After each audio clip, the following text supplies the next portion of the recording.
me sound fancy. Basically, we organize film screenings internationally and locally. So what I'm going to read to you, whoa, this is my first time reading this. So, yay! Here you go. Finding Home Against History. They waterboarded your grandfather, my dad says. He sits at the kitchen table, draws insulin up his orange-tipped syringe. Face impassive, focused on the medicine. A Chinese immigrant in his 60s who's already had a triple bypass. Slater Kinney sings The End of You from my boombox on the floor. Our table is cloistered with boughs in a red bowl, newspapers, and dog-eared sassy magazines. It is 2000 in Seattle. The Japanese waterboarded your grandfather, he says again. Older generations, they hate the Japanese, but I have no hatred in my heart. I don't mind if you go. Shoulders tense. Dad left Malaysia as a scholarship student during the 60s. This former British colony holds family roots from roughly the 1900s. I've heard fragments of this story before, but the waterboarding is new. I'm flying to visit my friend, who's teaching English in the Japanese mountainside. I'll be fine, Dad. So I booked my ticket to Tokyo, the most expensive part of this trip. I'm a queer hyphenate, child of a Chinese immigrant and a Bronx born and bred Jew, 20 years old, first generation Asian American, and I've never been out of the States before. I land in Tokyo, this place of bright pink and blue neon, green billboards and giant crossings, bullet trains and subway packers. I arrive not knowing the language, but globalization is a bitch, so a couple people around me on the train speak English. A middle-aged woman in business attire gives me directions to my youth hostel. Walk right by the McDonald's, take a left at the Sony billboard, walk through Shibuya Crossing. Walking through Shibuya's Rainbow X, I am surrounded by hundreds and hundreds of bodies crisscrossing. Everyone is Asian. My feet move, but I can't feel my legs or chest. My head, detached. Bear with me. I stay in a 6-bed youth hostel, tucking maps and journal under my pillow at night, sleep in a sea green slip, pull up the scratchy sheets, and hope that the balmy air yields no earthquakes. During the day, I eat my meals of salmon onigiri at 7-Eleven, the pink fish peeking out from seaweed wrap and rice. I am this tiny blip of electric blue hair in a city of 13 million. Just another Seattle alternatine who wants to, quote, go find herself. Here, I'm not an oddity. No one stares at me through the swarms of people. The, quote, friend is a guise. Otherwise, my parents would never let me travel alone. Really, I'm excited to search for my people, queers and subculture. Asian American, and I've never been to Asia before. I wander the neon lights at midnight in Shibuya and then Shinjuku. Shibuya is Alice in Wonderland on acid, swirls of candy colors, street style and high fashion. H&M stands next to indie boutiques, bars, and tiny pod hotels. Shinjuku is Times Square. Gay, red light, seedy, full of clubs, and shiny skyscrapers. Bars and more bars, especially those catering to men. Shinjuku is thousands of bodies and cars and mopeds whirring by at all neon and gigantic TV screens. Both areas emerged post-1945.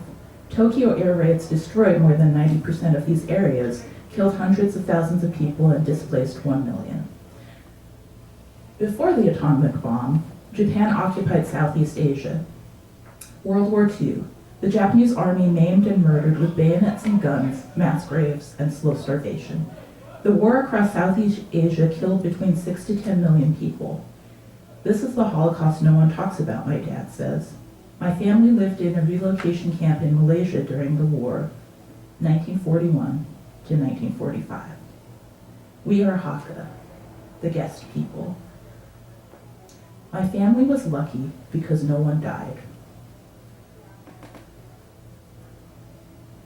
Wandering the streets of Shinjuku, I fall into a red-lit doorway. Welcome, guests of Clump Rainbow. Why are gay clubs always called Rainbow, Unicorn, Kissing Rose? Cheesy, but recognizable. I walk down basement stairs, saunter in, my sunburned face and red mini dress screaming out, I'm young and alone. There's nothing and nobody to stop me. Step out onto the dance floor and I'm enmeshed in movement. My body sways, face surrounded by light and texture, from grease-backed hair to crayon-colored wigs, gold feathers, and rhinestones. Sweat runs down my lip. Ooh, like it's doing now. Attractive. I see ravers in fishnet dresses and magenta pigtails, rainbow bright with furry unicorn, strawberry shortcake and stripy tights, fairies in stilettos and stockings, all dancing under disco lights. I've stepped into Fruits, that Tokyo street-style book. Stretching my arms through the crowd, I find a silver wall to lean against. I try talking to the woman next to me, but it's too loud. My tongue is dumb. I am ABC, American-born Chinese. Fumbling against the wall, I don't know the cultures, and there's so much subculture. What distinguishes gothic lolitas from sweet lolitas and ravers from rockabillys? Novice is my name. From the subways and streets and maps, I'm learning. Here's how to find what you need. It's too hot. Ooh, it is. I take out my bottle, splash some water on my face. Splat. My grandfather's head tilts upside down as they bring buckets and buckets to hit his face again and again. Wave after wave. He's sputtering, spitting, suffocating, screaming water. It comes down his nose into his eyes, mixing with tears and snot and blood. Eyes shot, covered by cloth. A baptism, body strapped down to a wooden board. He came home a new man. He failed to salute a lieutenant, or maybe he didn't do it fast enough, or maybe they didn't like how he looked. Did it matter? He never could remember things as well afterwards, getting dates and times mixed up. My dad, who was 6 at the time, doesn't know exactly what happened. But we were lucky. He survived. The army interrogated, detained, and killed thousands of others. Waterboarding can dilute your blood. I guzzle water and then grab my backpack to go. Exit Club Rainbow. I stop in Shibuya 21 and buy sparkly silver and blue knee socks. Nothing else fits my chubby mixed-race frame. Barely out of my teens, I'm this misfit Asian American queer girl, drinking beer out of vending machines and hanging out on Tokyo streets. Manic Panic Blue mingles with sweat, drips down my neck. It's August. No one's words stick to my back. There is no sexual harassment. I ride the bullet train to visit my friend in the country, a small village between Kyoto and Osaka. Mountains loom like giants. I flash my point-and-shoot camera. Steel posts and sky and mountain whir together into silver, green, and blue streaks. This odd, indeterminate, metallic shot. The train stops and I get out. Everywhere there is green grass, a narrow road of brown dirt, a cluster of people on bicycles, and Japanese conversation. Maybe I am the lone English speaker among the smattering of 20 people. Then I find my friend. Ironically, he's the only straight white guy around. We hike up a mountainside to attend a rave. 2 people greet us by a clearing of junipers. Nestled against these trees, dozens of paintings glow against dark sky. There are 300 people dancing to synthetic beats. Tiny glow sticks and candy necklaces pulse to the music. People twirl ribbons, red satin splashing against brown earth. We join the, quote, dance floor, where modern hippies greet us with hugs. At a rave, everyone is your friend. Techno thumps till 6 a.m. Dayglow art vibrates against the night while I count the stars. Sagittarius, the archer, or what looks like a centaur, winks back from the sky. We are dancing with modern shamans, clusters of us in fake fur pants and vinyl backpacks, arms akimbo, legs swaying to the beat, bonded by exhaustion and endorphins, a collective mass of movement. During the Japanese occupation, my family ran and hid in the forests of Malaysia. If you don't go to relocation camp, they kill you. What does safety cost? Japanese occupiers tortured, killed, maimed, raped, and starved many others. There was never enough food to eat. Quote, we all have malnutrition. My mother suffered the worst. Feet swollen, can't walk, all because of malnutrition. We were just happy to survive, says my dad. I am the lucky generation. We rave until sun kisses the ground, until crust coats our eyes. We hike to a small cafe. It's just me and my friend, dehydrated and sleep-deprived. We order eggs and toast and bacon, I love it here. My job's easy and they pay well. He looks giddy, hands waving in the air, a crooked smile on his face. Then he leans forward, looking down and half whispering, I'm surrounded by Asian women and they're so submissive. It's the culture. They love to please men. After this confession, he sits up, fiddles and flashes his camera at a couple of women standing outside the cafe window. What fails to register in a snapshot? After a beat, he turns to me. You're holding your chopsticks wrong. I glance at my hand. It is a claw, bunched up pointer finger and thumb near the tip of my chopsticks. My stomach pinches, throat dry and lumpy. I say nothing. Then I shift in my seat, look over his head and pretend to scan the menu. I leave shortly after, escape his gaze and the lonely Japanese countryside. I am Asian, but not Asian enough. I am wrong and a woman, trying to find home in diaspora. Here, I am the imposter. In Tokyo, I become American in ways not possible in the States. It's not home, but it feels more like home than anywhere I've been before. Back in the US, I hear, where are you from? No, where are you really from? And in preschool, it was, what's wrong with your face? What's wrong with your eyes? ABC, foreign, lives on my skin. Within 24 hours, I leave the mountainside and the only person I know in Japan. Take the bullet train back to Tokyo. I'm back to machines and metal and people bustling. Pink neon lights my face as I lean against a steel building in Shinjuku. I think that's brave. You came all the way here and you don't know anyone, says a pixie-faced, skinny blonde working at a nearby hostess bar. I stand in front of her with my backpack and red mini dress, hair held back with blue baby barrettes. I have to show ID to prove I'm over 18, feeling free and female in one of the world's largest cities.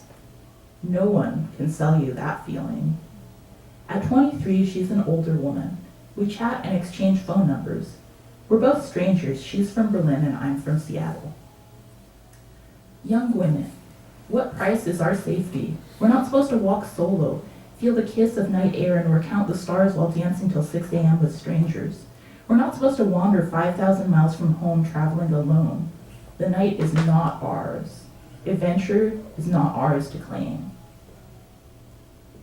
Yet here we are. Two young women amidst nightlife, a sparkling sea of strangers in worlds made for men, not speaking the language, not knowing anyone. Standing outside the Hostess Club in Shinjuku, we are the only women.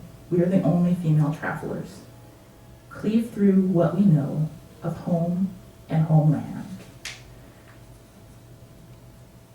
The Japanese held my family during war, put them in internment camps 70 years ago.